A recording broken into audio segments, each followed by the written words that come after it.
இன்றைக்கு நாம் தியானிக்க இருக்கிற வசனம் நீதிமொழிகள் 8ஆம் அதிகாரம் 17வது வசனம். என்னை சிநேகிக்கிறவர்களை நான் சிநேகிக்கிறேன், அதிகாலையில் என்னை தேடுகிறவர்கள் என்னை கண்டடைவார்கள்.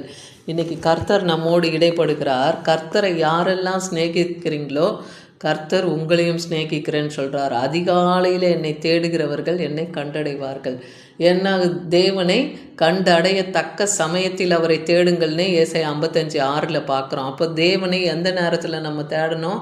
அதிகாலையில் நாம் தேவனை தேடி நம் ஜப விண்ணப்பங்களை வைக்கும்போது, தேவனை துதித்து நம் ஜப விண்ணப்பங்களை வைக்கும்போது கர்த்தர் நமக்கு பதில் தருவார். அதுதான் அதிகாலையில் என்னை தேடுங்கள் என்னை கண்டடைவீர்கள்னே சொல்கிறாரு. தேவனை சிநேகிக்கணும், தேவன் பேரில் பற்றுதலாக இருக்கணும். அவரை 2 கற்பனைகளை நமக்கு கொடுத்துருக்கார் இல்லையா? 10 கட்டளை சுருக்கி 2 கற்பனை.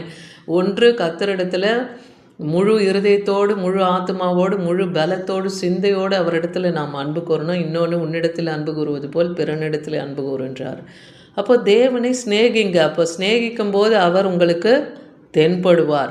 அதே போல் ஐஸ்வர்யமும் கனமும் நிலையான பொருளும் நீதியும் என்னிடத்துல உண்டுன்னே அதுக்கு அடுத்த வசனத்தில் சொல்கிறார், நீதிமொழிகள் 8:18. அப்போது ஐஸ்வர்யமும் கனமும் கர்த்தரால தான் வருகிறது இல்லையா? ஒருவனை தாழ்த்துகிறதும் உயர்த்துகிறதும் அவருடைய கரத்தில் இருக்குது. நிலையான பொருட்களையும் நீதியும் அவரிடத்துல இருக்குது. அப்போ அது நீங்கள் தேவனை தேடும்போது கர்த்தர் உங்களுக்கு அது எல்லாவற்றையும் கொடுப்பார்.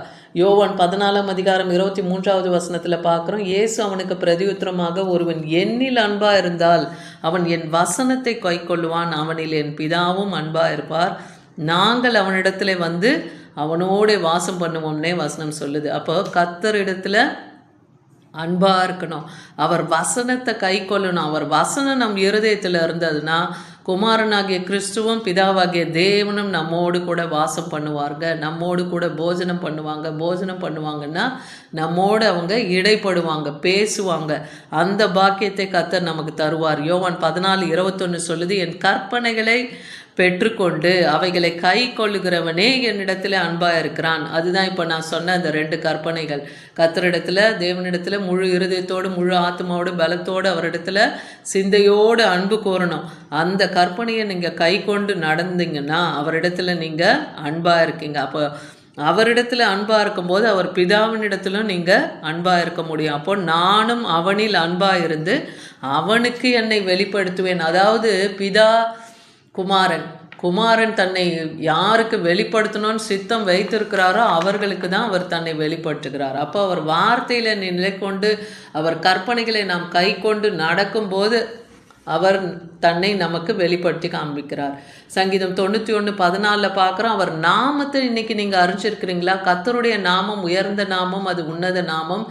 நீதிமான் கர்த்தருடைய நாமத்தை அவன் அறிஞ்சிருக்கிறதுனால அந்த நீதிமான் சுகமாய் போய் ஒளிந்து கொள்ளுவான் இல்லையா? நீதிமான் கர்த்தருடைய நாமத்தை அவன் அறிஞ்சிருக்கிறதுனால அவரே அவனுக்கு உயர்ந்த அடைக்கலமாக இருக்கார். நீதிமான் அதுக்குள்ளே சுகமாக இருப்பான்னே இருக்கு. அப்போ அவரிடத்துல நீங்கள் வாஞ்சியாய் அவரை தேடுவீர்கள், ஆனால் அவர் உங்களை விடுவிப்பார்.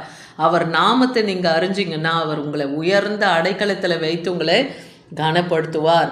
அதனால கர்த்தரை கண்டடையத்தக்க சமயத்தில் அவரை தேடுங்க. அவர் சமீபமாக இருக்கையில் அவரை தேடுங்க. எப்போ சமீபமாக இருப்பார்? நீங்கள் தேவனை நோக்கி பாடும்போது, துதிக்கும் போது, ஆராதித்து அவரை மகிமைப்படுத்தும் போது, வேத வசனத்தை தியானிக்கும் போது, ஆலயத்தில் கூடி நாம் அவரை தொழுது கொள்ளும் போதெல்லாம் அவர் நம் மத்தியில் வாசம் பண்ணுவார். அப்போ அவர் சமீபமாக இருக்கும்போது அவரை தேடி உங்கள் ஜப விண்ணப்பத்தை வைக்கும்போது தேவன் அதற்கு பதில் தருவார். முதலாவது நாம் என்ன செய்யணும்? தேவனுடைய ராஜ்யத்தையும் நீதியும் தேடுங்கள், பின்னையாவும் கூட கொடுக்கப்படும்னே மத்தேயு 6:33 பார்க்குறோம். அப்போ தேவன் நீதினா என்னன்னு ஃபஸ்ட்டு நாம் தெரிஞ்சுக்கணும் இல்லையா? நீதிமான்கள் தேவனிடத்தில் நீதியை பெற்றுக்கொள்ளுகிறாங்கன்னு பார்க்குறோம். மற்ற மனிதர்களை குறித்து பேசுவது, குறை சொல்வது, இந்த மாதிரி தவறாக நினைக்கிறது, அந்த மாதிரியான காரியங்கள்லாம் தேவனுடைய பார்வைக்கு அநீதியாக இருக்கிறது. ஏன்னா நம்முடைய தேவன் நித்திய நியாயாதிபதியாக அவர் இருக்கிறார். நம்முடைய நீதி கர்த்தருக்கு முன்பாக கிழிந்த கந்தை போல இருக்குதுன்னு ஏசாயா 64:6 பார்க்குறோம். அதனால் மனுஷர் பேசுகிற வீணான பேச்சுக்கள்லாம் நாம் தேவனிடத்தில் கணக்கு ஒப்புவிக்க வேண்டியதாக இருக்குது.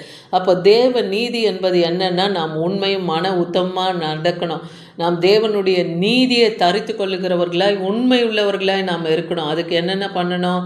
அதிகாலையில் ஜபம், வேத வாசிப்பு, தேவனை துதிக்கிறது, ஆலயத்துக்கு போகிறது, தசமபாகம், காணிக்கை இதெல்லாம் சரியாக நம்ம செலுத்துகிறவர்களாக இருக்கணும். உண்மையாய் நடக்கிற மனுஷன் பரிபூர்ண ஆசீர்வாதத்தை பெறுவான்னே வேதவசனம் சொல்லுது. அப்போ உண்மையாக நீங்கள் நடக்கும்போது தேவன் உங்கள் மேலே பிரியமாக இருப்பார். அவர் நமக்கு எப்படி தயவு செய்தாரோ அதே போல் நாமும் மற்றவர்களுடைய ஆத்துமாக்களுக்கு நம்ம பாரப்பட்டு ஜெபிக்கிறவர்களாக இருக்கணும். மற்றவங்களுக்கு இறங்கி தயவு செய்கிறவர்களாக நாம் இருக்கணும்.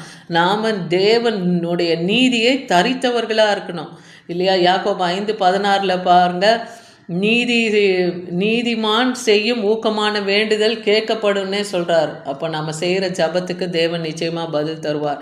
அதே போல் மனத்தாழ்மை தேவன் நீதியில் ஒன்று, அது நமக்கு இருக்கணும். மத்தேயு 11:29 நான் சாந்தமும் மனத்தாழ்மையுமாக இருக்கிறேன், என்னுடைய நுகத்தை உங்கள் மேல் ஏற்றுக்கொள்ளுங்கள் சொல்கிறார். என் நுகம் மெதுவாயும் என் சுமை லகுவாயும் இருக்குன்றார். அந்த சாந்தமும் மனத்தாழ்மையோடு நீங்கள் இருக்கும்போது தேவ நீதி உங்களுக்குள்ளே விளங்கும். யோவான் 4:19 சொல்கிறார், அவர் முந்தி நம்மிடத்தில் அன்பு கூர்ந்தபடியால் நாமும் அவரிடத்துல அன்பு கூறுகிறோம். அப்போ நாம் அவரை தேடி அல்ல, அவர் தான் நம்மிடத்தில் அன்பு கூறுகிறார்.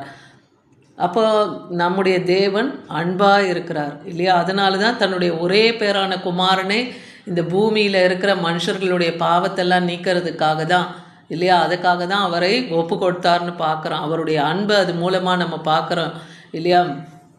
யோவான் 3:16 அது பிரதானமான வசனம். குமாரன் இடத்துல எவனொருவன் தன் குமாரனை விசுவாசிக்கிறானோ அவன் கெட்டு போகாதபடி நித்திய ஜீவனை அடையவே அவரை உலகத்திலே கொடுத்து இவ்வளவாய் அன்பு கூர்ந்தாருன்னே அந்த வேதவசனம் சொல்லுகிறத பார்க்குறோம்.